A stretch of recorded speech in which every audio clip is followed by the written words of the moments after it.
Hi, this is Ian with Siofras Magic Alcove. And I wanted to make a short video today. Somebody was asking about balance. And I realized that while we talk about that a lot, I haven't actually made a video on it.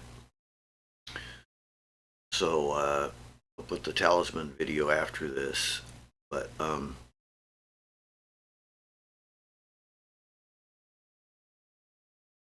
so what are we talking about? Well, there are many kinds of balance, and we can't deal with them all.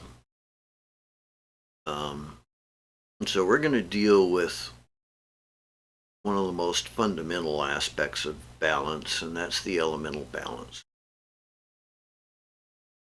And this is very important. Bardon has made it Franz Bardon has made it the basis of this book, Initiation into Hermetics, especially the first few chapters. And it continues to be important all the way through. If you really want to make progress, balance is what's required. And the way Bardon's books are set up, they're made for the serious inquirer, the serious person who wants to, if you're out to just gain lots of magical power, then the Bardon books won't do too much for you, even though there are a lot of powerful techniques included. So you have to be willing to change your personality and the way you act, and also the way you think, the way you feel, to be able to go through and succeed in Bardon stuff. Because of the way you set them up. And to make progress in many cases is a matter of attaining that elemental balance. Now he gives some exercises for the mental body and the astral body and the physical body about getting them in balance. And what is the thing about balance? Well, your personality and your thinking process and everything are contingent upon the elements. Willpower is an aspect of the fire.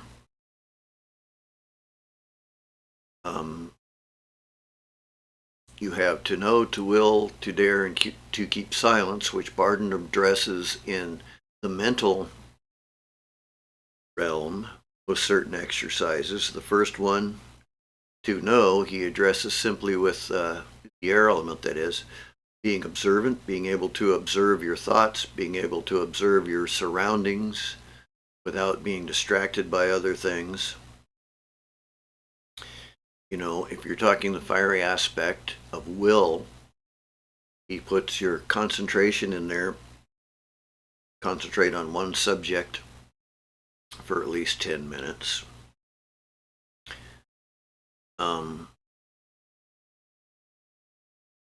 So the first two exercises are more or less air and earth, followed by fire and water. So though he doesn't specifically mention the details of how his book is set up, it's set up just how you would think it might be, to know, to will, to dare, to keep silence on the mental plane.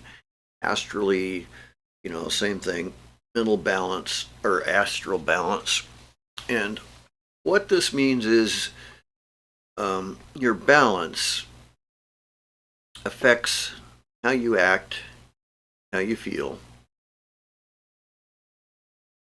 So he has you analyze yourself, observe yourself. The first thing is to find out what elements you're lacking in, what elements need changed. And the way he has you do this is through a method of changing yourself. So has what he calls the black mirror and the white mirror. And this is a list of all your qualities. You put all your negative tendencies into one and all of your positive tendencies into another. Your worst things in one, your best things in another.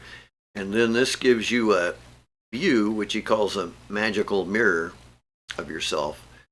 And then comes the part that's important, is you take these traits and you assign them to each of the elements. So you take all your traits and you figure out which element appertains to that negative or positive trait.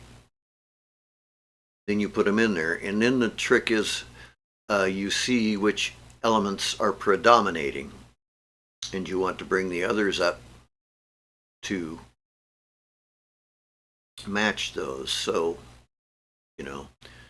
if you have a willpower problem, you can approach that through the fire element. So these things have all of our aspects of personality are related to the elements.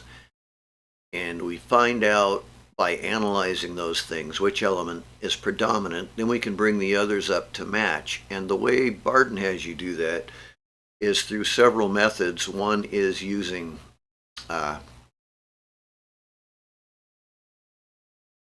affirmations, positive affirmations. So say if you wanted to quit smoking, you wouldn't say, I want to quit smoking. You would say in the affirmation, I do not smoke. And then you repeat it a number of times. I think Bardon recommends 40 or 42 or something. But you have to do this multiple times. But that's one way to fight against the negative things and turn them into a positive thing and get your elemental balance shifted around. So at first he does it without direct recourse to actually using the elements, because you have to be able to do that. If you can't watch your thoughts for 10 minutes without interruption, without getting distracted or losing your train of thought, then you need to improve the airy, observant aspects.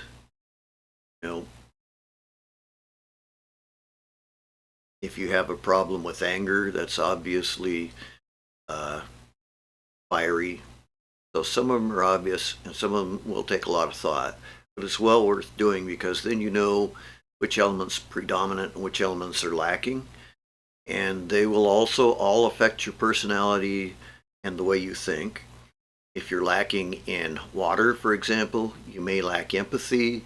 You probably won't be very clairvoyant at all, because all that falls under the watery element. You won't be very sensitive. So if you want to make yourself more sensitive, work on water element. If you find yourself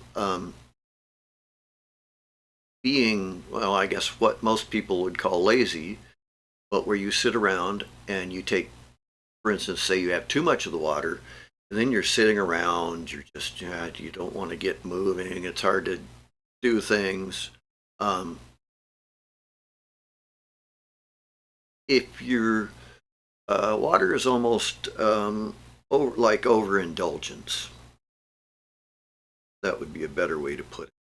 If you find yourself overindulging in things, a lot of times you may have to watch that. And what you would want to do then would be to counter it with the fire element. Again, not directly, but by approaching those aspects of your personality that are related to the fire element. In this case, you would need to probably increase it so that you have that activity, that oomph to get going, to get moving. So these things all affect you on the deepest, innermost level. And getting them into balance will not only help bring you true magical power, but it will end up making you a much better person. And you have to be willing to change that. If you're one of these people who just want to go out and evoke a demon to harass somebody, go somewhere else. Bardon stuff ain't going to do it for you. If you're serious and you want to change yourself become a true initiate. Bardon's book, which is Initiation into Hermetics, was originally going to be titled something on the order of The Portal to True Initiation, but he couldn't do that because it was already copyrighted at the time he wrote the book. So it got termed Initiation into Hermetics, but he wanted to name it The Portal to True Initiation because it really is. You're only going to get there if you mean it and if you're willing to change, to become a true initiate, to become better than you are. Otherwise, don't bother. If you want to just try to gain quick powers or something, there's a lot of other magical methods and techniques. That's one of the things that the Western Hermeticists are often fond of. Something you can do all in one, do one ritual, one rite, have it done with and over. But the balance is most important. And the thing is that the spirit comes in there, the spirit, the Akasha. The more balanced you are, the easier will be your access to the Akasha. And the Akasha is kind of like the balance of all elements. And this sort of goes to like alchemy, where they're the salt, sulfur, and mercury is related to the earth, air, water, and fire. But by doing this, you will regenerate yourself, you will regenerate personality, and not only that, if you get these exercises down, like the ones in the first step, you will find you have more energy, more mental energy, more energy overall, because you're not wasting a bunch of energy and a bunch of external thoughts and things and trying to deal with things that hassle you during the day, worries that bother you while you're trying to work, or work problems that bother you while you're at home trying to relax and things like that. And we're talking just the first step, and you get quite a regeneration. And then once it's considered that you have good enough concentration and such to actually work with the elements, then Bardon introduces that directly, and you start working with them directly. But the more balanced you are, the more you reach the Akasha, and the Akasha is really the magical secret. That is, it is, I don't want to go into too much detail, but it is the source of all things created. You could consider it almost like the source of magic, or other things. And the more perfectly balanced your elements are, the easier you will be, the easier time you'll have trying to reach the Akasha and get the real magical power if you want to become a real adept. But you have to be balanced enough to reach it. Now, if you don't reach this mental balance and mental balance, astral balance, and physical balance, and the physical balance, the elements will result in much improved health. Okay, so you want to get yourself as balanced as possible. Don't do one of these things a lot of people do, like what element are you, and just focus on one element, because that will increase not only the positive elemental aspects within you, but also the negative elemental aspects within you.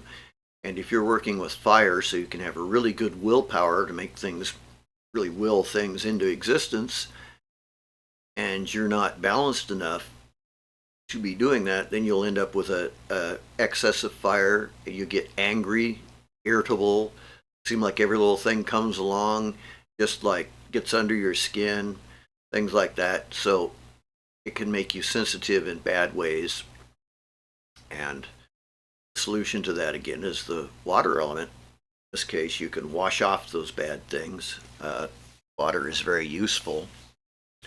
It's an analogy to physical water, but it works just the same way. This is not, we're not talking physical water, though Eventually, these exercises, if practiced long enough, will give you actual control over physical water, physical fire. There are people in India who start fires through mantra, and this is basically the same thing. They use the seed mantra of fire as Ram, R-A-M, Rum, Vum, Lum, Anyway, this transcends magical styles and things because it's a kind of a universal thing that they all make use of, whether knowing it or not. So balances are a really good thing to have like that. And if you can get that straightened out on your black and white mirrors, then you can really go somewhere. And there are a lot of other kinds of balance, but I consider the elemental one to probably be the most important if you're trying to develop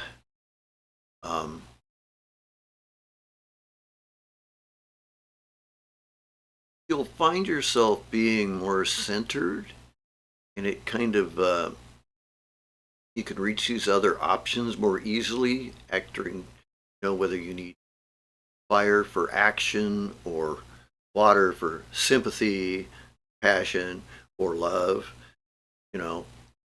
Maybe you need to be very observant, so you need the air element. Maybe you need to resist all kinds of things coming into your life as if you had a rock wall around you, which would of course be the earth element. So these things are much more than just the element. They're part of you, your personality, and balancing them within yourself is one of the first real steps towards magical advancement. While we have all kinds of things from the past, like the tarot and such, they've always pointed towards control of the elements being one of the most important things. For example, the first tarot card is the Magician, which in a standard deck, not the picture that Bardon represents, but in the standard deck consists of a magician with a headband on that's usually or a hat that's has an infinity symbol on it.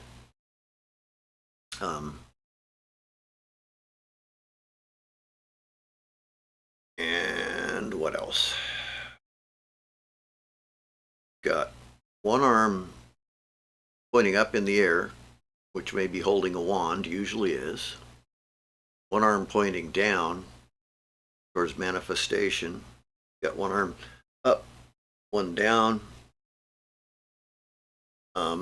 And there's usually a table with the elemental symbols on it. Pentacle for earth, cup for water, sword or blade for fire, even though modern magicians use a fire wand, which is okay. It was originally more like the sword, instead of that being an air aspect, which is more a mental aspect of air, specifically the yellow color they use, a mental aspect of air.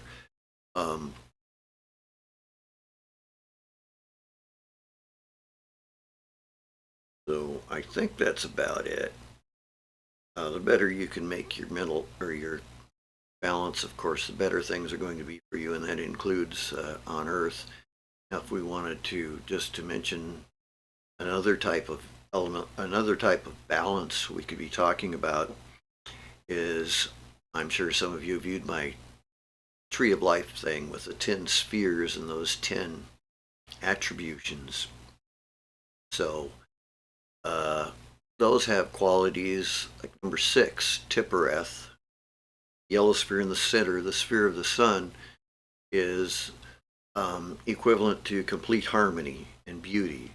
So if you want to access complete harmony and beauty through that, do that through the Tippereth. That's also considered the point where God in Kabbalah, and also the point where God comes down to meet you halfway, and you can become, I'm not sure it's a laudable goal, but what the Western occultists have called an adept at that point. Because theoretically, if you reach the Tipperes stage, you've balanced the four elements, and now you're going into the first aspect of the Akasha, or the infinite fire, which is not quite the Akasha, but you're balanced. 6 is the center of harmony and balance in all spheres. So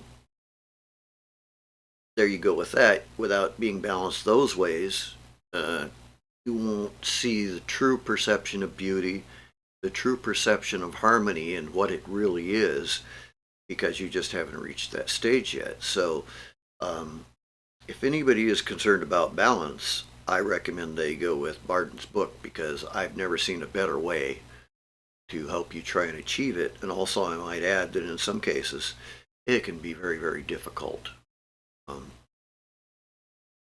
And even though he gives the time for the completion of the first chapter as 1 month, it can take much, much longer of that, and many people have practiced for years on his first